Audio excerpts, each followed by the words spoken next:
I'm a recent graduate of Northeastern University. I'm one of the co-founders, I guess, of Quaraneat, our food page that we started last March. My name's Karen. I am the older of the two for Quaraneat. I just finished my first year at Georgetown Medical School. And we're both from Winchester, Mass.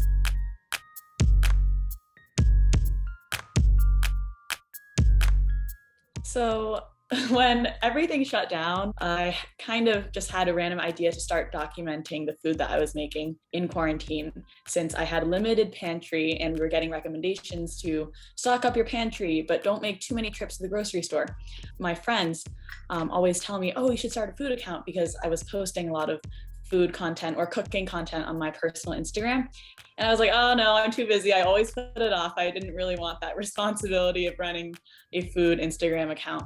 But then I was like, this is the perfect time. And I asked Karen pretty much right when I thought about it to join me on this endeavor, because we had grown up cooking and eating together. Yeah, so she just asked me, and I thought it was a great idea, especially because just the whole entire world shut down. So everyone was scrambling to figure out what to do with food. Like, it's such a big part of our lives. We also had a lot more time. We didn't know kind of what to do with that. So we're like, all right, let's just, kind of cook some recipes, figure it out, share it with our friends, get creative, and go from there.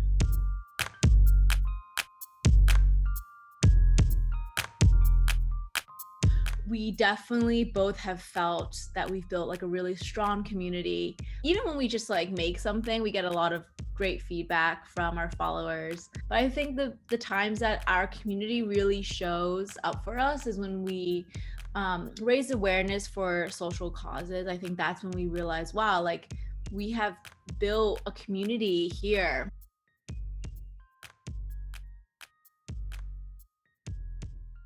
Even since the start of the pandemic, or even last January when we were getting news out of China, there was already so much racism towards Asian Americans. For me, at least, like, it's really special to be able to share our family recipes or things that we grew up eating, because it's showing people just a little bit into another culture.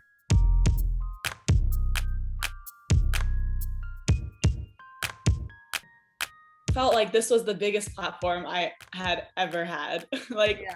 I feel like we were like in front of a global audience to spread this message, and just to give people, like I was saying earlier, a glimpse into another culture. Once we were on the video with him, it just felt like very natural, very casual. To think about how many people have like seen that, we can only hope that they felt a little touched by it, whether it was a personal story in it or whether they felt really drawn towards the actual cause, or they just wanted to make scallion pancakes. Like, whatever that cause was, we hope that that video brought them a little bit of life and joy. Yeah, and also the fact that we chose a scallion pancake is really special, since early on in quarantine we made that, and one of the big reasons is because it uses like pantry staples, flour, salt, water, and then maybe some scallions if you're like growing them, in a jar, which we love to do.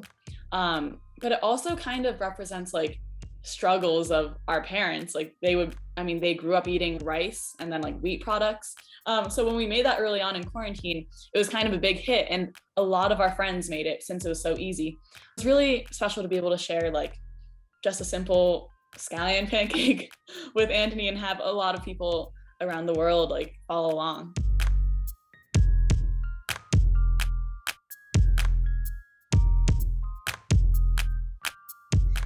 It is first and foremost, once again, it's a food, Instagram, but we try to make it something more meaningful, and have had Winnie and I's just general love for the people around us, passion for food. I think it's so important. Food brings together so many people. We call it our baby because it sometimes truly is.